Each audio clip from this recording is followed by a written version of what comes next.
বন্ধুরা রেসিপি তো অনেক খেয়েছেন, তো আজকে আমি বানিয়ে দেখাবো গাজর আর নারকেল দিয়ে বকুল পিঠা।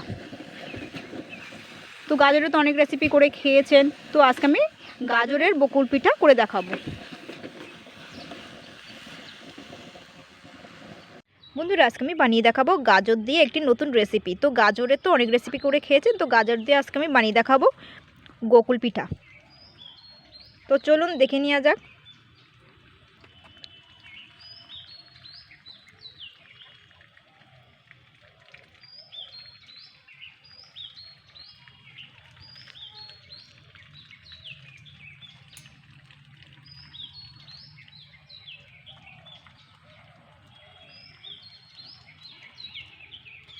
নমস্কার বন্ধুরা, আমি Priyanka, welcome back to my channel. বন্ধুরা আজকে আমি বানিয়ে দেখাবো নারকেল আর গাজরের বকুল পিঠা। তো বকুল পিঠা বানানোর জন্য এখানে কিন্তু আমি 2 কাপ পরিমাণ নারকেল কোড়া নিয়ে নিয়েছি, আর নিয়েছি 2 কাপ পরিমাণ গাজর কোড়া, আর নিয়েছি 4 চামচ মতন গুঁড়ো দুধ, আর নিয়েছি চিনি নিয়েছি হাফ বাটি, আর নুন নিয়েছি স্বাদ মতন। আমি বাটির এক পাশে কিন্তু নুন নিয়ে নিয়েছি। তো কিভাবে বানাবো, তো দেখুন আমি কিন্তু একটা কড়াই বসিয়ে দিয়েছি। তো সবার প্রথমে কিন্তু এখানে আমি 1 কাপ পরিমাণ জল দিয়ে দিচ্ছি। কড়াইটা কিন্তু গরম হয়ে গেছে। তো ওই জলের মধ্যে কিন্তু আমি হাফ বাটি চিনি আর নুনটা দিয়ে দিচ্ছি। কিন্তু নুনটা অবশ্যই দিতে হবে স্বাদের জন্য। একটুখানি জাস্ট 2 মিনিট মতন হালকা নাড়াচাড়া করে নেব। এইবারে কিন্তু গুঁড়ো দুধটা কিন্তু দিয়ে দিতে হবে। আমি এখান থেকে একটুখানি গরম জল তুলে নিচ্ছি।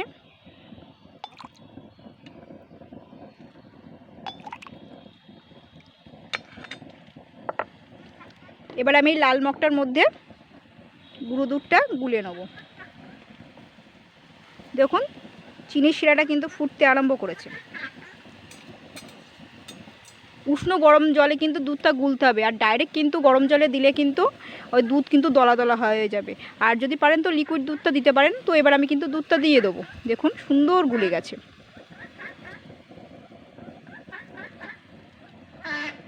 তো এবার আমি একটুখানি গুলে নিচ্ছি হাতাটা দিয়ে দুধ আর চিনিটা। এবারে কিন্তু আমি গাজর কোড়াটা দিয়ে দেবো, আর নারকেল কোড়াটাও দিয়ে দেবো। চিনিটা কিন্তু পছন্দ মতন নিতে পারেন, একটু চিনি কম বেশি করেও নিতে পারেন। এইগুলো দিয়ে এবার আমি ভালো করে নাড়াচাড়া করব এইভাবে। চিনির পরিমাণটা কিন্তু একটু বাড়িয়েও দিতে পারেন, আর এর মধ্যে যদি মনে করেন যে এলাচ গুঁড়ো দেবেন সেটাও কিন্তু দিতে পারেন। তো এইভাবে কিন্তু নাড়াচাড়া করতে হবে। এতে কিন্তু গাজরটাও কিন্তু অনেকটা নরম হয়ে যাবে। তো অনবরত কিন্তু এরকম নেড়েই যেতে হবে খুন্তিটা, নাহলে কিন্তু কড়াইয়ের নিচে কিন্তু লেগে যাবে।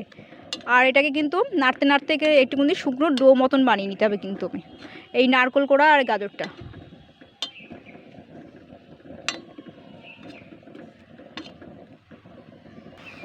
তো দেখুন নাড়তে নাড়তে কিন্তু জলটা শুকিয়ে গেছে। তো এবার আমি এর ওপর দিয়ে কিন্তু 2 চামচ গাওয়া ঘি দিয়ে দেবো। এবার আমি একটু হালকা নেড়ে চেড়ে নেবো আবারও। এটা কিন্তু পুরো আঠা আঠা করে ফেলতে হবে আর কি, এটা শুকিয়ে ফেলতে হবে, মোটমাট ডো মতন বানিয়ে ফেলতে হবে কিন্তু এটাকে। জলটাও কিন্তু অনেকটা শুকিয়ে গেছে। আর সেই খেয়াল রাখতে হবে যে পুড়ে না যায়, পুড়ে গেলে গন্ধ বেরিয়ে গেলে কিন্তু একদম পুরো বাজে হয়ে যাবে। এলাচ দিতে লাগবে না, এলাচ গুঁড়ো এমনি যা খেতে সুন্দর হবে। তো দেখুন গাজরের পুরটা কিন্তু আমি নামিয়ে নিয়েছিলাম, নামিয়ে নিয়ে ঠান্ডা করে নিয়ে আমি কিন্তু এরকম গোল গোল করে পাকিয়ে নিয়েছিলাম। আঠা আটা কিন্তু হয়ে এসছে এটা, এই জন্য ভালোভাবে এটা পাকানো যাচ্ছে। তো এবার আমি হাতে তালুর সাথে গোল করে এরকম চ্যাপটা করে নিয়েছি প্রত্যেকটা। দেখুন এরকম চ্যাপটা করে, এইভাবে চ্যাপটা করে নিয়েছি।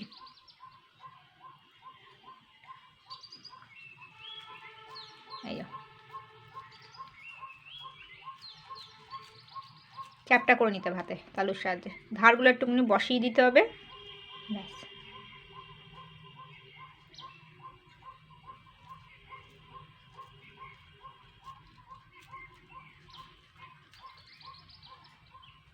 এইভাবে সবকটা হয়ে গেছে কিন্তু এগুলো ঠান্ডা হয়ে গেলে তারপরে করবেন। তো এবার আমি কিন্তু এখানে একটা ব্যাটার করব। তো ওই ব্যাটারটার মধ্যে একটু সামান্য জল দিয়ে দেবো। এটা খুব পাতলা হবে না, আবার খুব ঘন হবে না, একটু জল দিয়ে দিচ্ছি। এটা কিন্তু ময়দার ব্যাটার হবে, কিন্তু আঙুল দিয়ে গুলিয়ে নিচ্ছি, একটু জল লাগবে।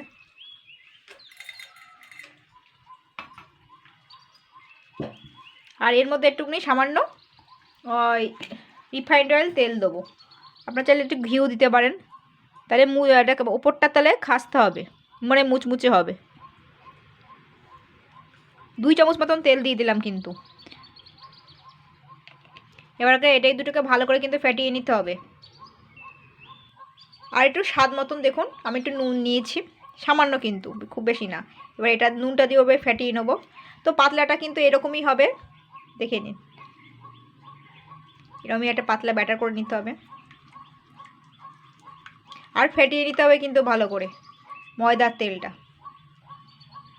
তো দেখুন ব্যাটারটা কিন্তু বারবারই বলছি এরকমই হবে, এর থেকে মোটা হলে কিন্তু ভালো লাগবে না।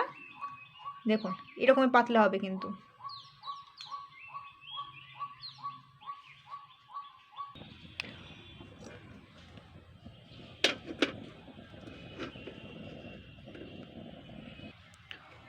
তো আমি কিন্তু কড়াইতে এবার তেল দিয়ে দেবো।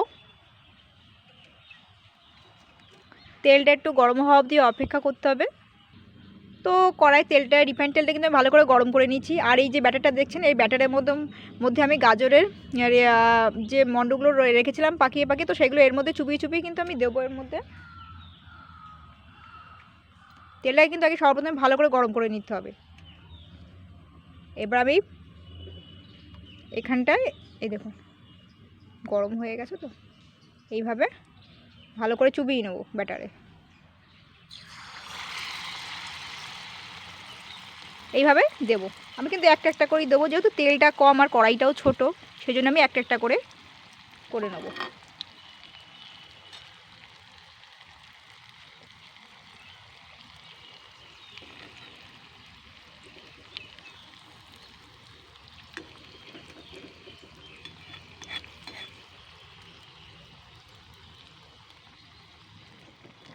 এবার আমি কিন্তু উল্টে দেবো। এক সাইড ভাজা হয়ে গেছে, এই দেখুন।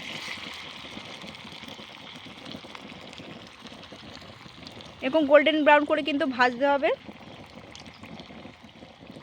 তো এবার আমি এটা কিন্তু তুলে নেব। দেখতেই পাচ্ছেন যে ব্যাটারটা কতটা হালকা পাতলা করেছি।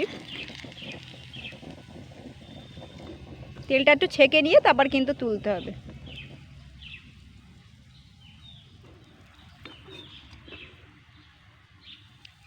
এবার আমি আর একটা দেবো।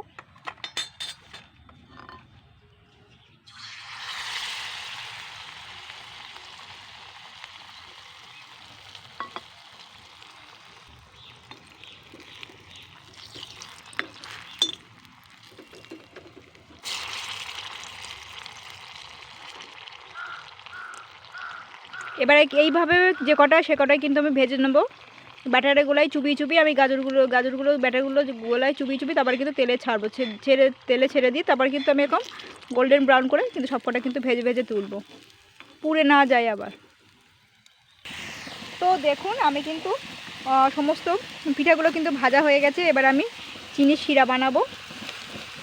তো এখানে হাফ বাটি চিনি কিন্তু অ্যাড করছি। এবার আমি এটাকে জাস্ট 3 মিনিট মতন, 2-3 মিনিটের মধ্যে চিনি শিরাটা কিন্তু তৈরি হয়ে যাবে, যেহেতু অল্প।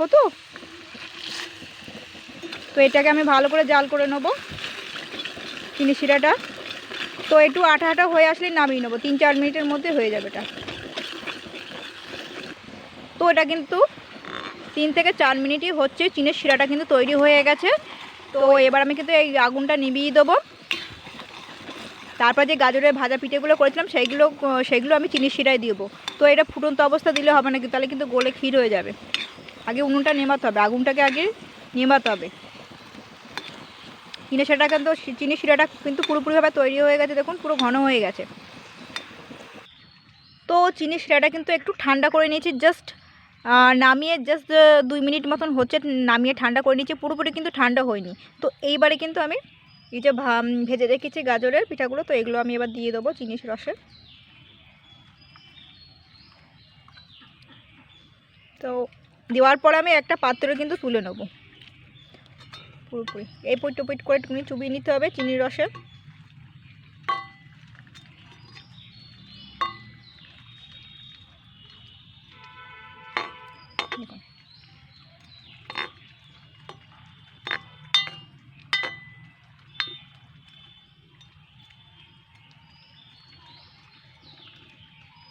তো এবার আমি কিন্তু একটা পাত্রে তুলে নেব। তো বন্ধুরা, এই ছিল আজকের রেসিপি গাজরের গোকুল পিঠা বা বকুল পিঠাও বলতে পারেন। তো এইভাবে ট্রাই করবেন, সত্যি বলছি অসাধারণ লাগবে খেতে।